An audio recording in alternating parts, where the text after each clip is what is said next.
On April the 19th, 1945, the premiere took place on Broadway of one of the world's most successful musicals of all time, Rodgers and Hammerstein's Carousel.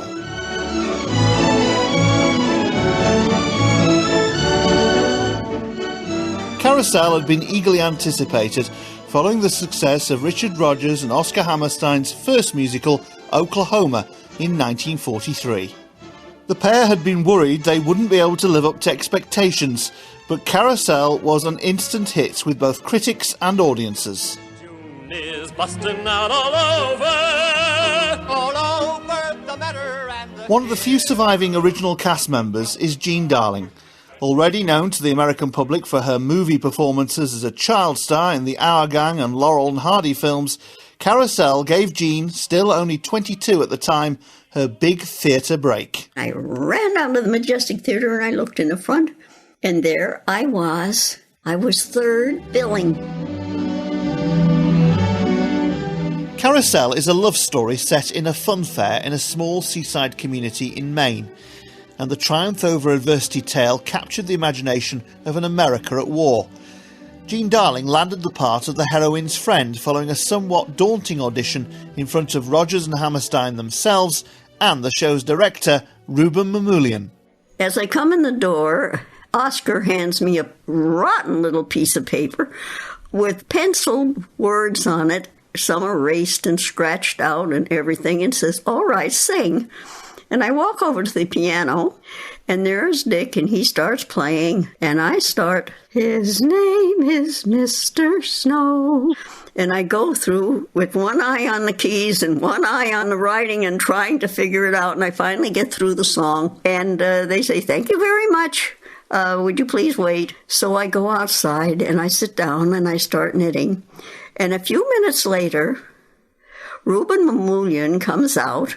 He rolls his cigar and looks at me and says, "Will you knit me a scarf in rehearsals?" And that's how I got the job. But working with the masters of the musical wasn't easy, as Jean recalls. One of them would come over and tell you to do it one way, and then the other would come over and tell you to do it another way, and then another one would come over and tell you to do it yet another way, and then another one would come over and tell you to do it another way, and then another one would come over. So this was a little unnerving in the beginning of rehearsals, when we finally had a cast, which was quite late. Composer Richard Rodgers had designed Carousel to be an almost continuous stream of music. Song after song made some compare it with opera. On a night like this, I start to wonder. And Jean says Richard Rodgers and Oscar Hammerstein could be very strict. They wanted all the words to be understood. Every single word you had to say. Well, it's like "If I Loved You," you had to say, "If I loved you," so that it would carry that it was "If I Loved You," where if you said, "If I loved you," the D didn't carry, and it would come over "If I Love You," which is not what the song meant. They were very careful with the lyrics. With the theatre world anticipating another big, flamboyant costume hit from Rodgers and Hammerstein, nerves weren't the only thing starting to fray as the cast went into their dress rehearsal on April the 18th, 1945. It seems Smile White had decided that the boys' trunks, the dancer boys' trunks ought to be padded, and the singing girls' bodices ought to be flat. So all the costumes went back to New York to be redone, and the boys came back flat, and the girls came back bulging where they should bulge. Jean and her co-stars worked day and night to perfect their performances. You went right through. You never saw bed maybe for 3 or 4 days. So when you got to opening night, you were absolutely dead. And it was only because you wanted it so much to be a success as you get through it at all. So, exhausted, and despite some last-minute hitches, the Carousel cast opened at the Majestic Theatre on Broadway on April the 19th, 1945.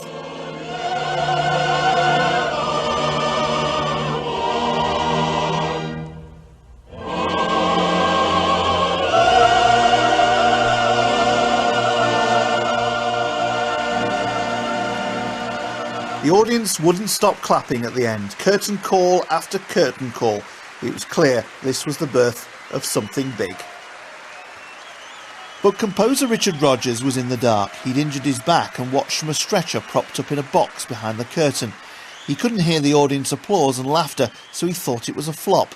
It wasn't until friends congratulated him later that evening that he realised the curtain had been met with overwhelming applause. The musical received almost unanimous rave reviews, and on the streets, cast and crew would often be approached. Jean Darling remembers how composer Richard Rodgers loved the attention. Suddenly Dick starts running, and we look and there's a man running, and finally Dick is out of breath and he stops running, or the man keeps right on running, and we said, "Dick, what were you running after that man for? What did he do?" And he said, "He was whistling If I Loved You."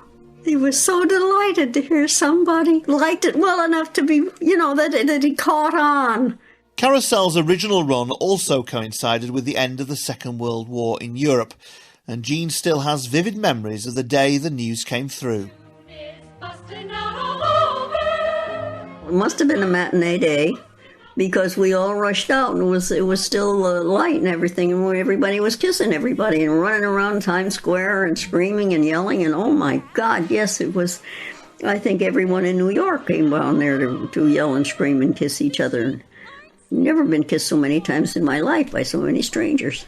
The original Carousel would run for 890 performances, and Jean Darling would appear in 850 of them. 850 performances consecutive. My understudy didn't even get a sniff.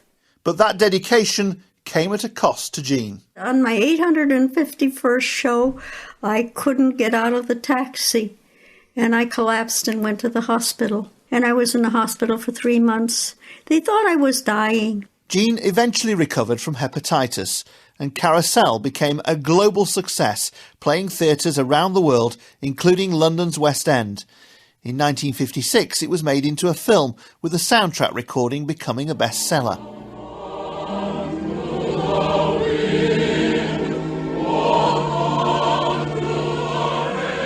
Carousel's finale, You'll Never Walk Alone, went on to enjoy more success in the 1960s, when it was made popular by the British group Gerry and the Pacemakers.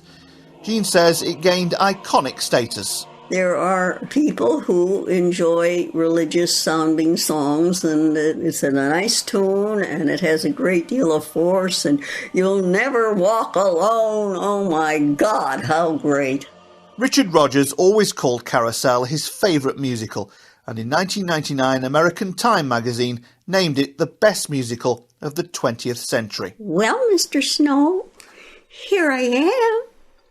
Then I'll kiss him so he'll know. 70 years on, Jean Darling can still remember her big musical moment in Carousel.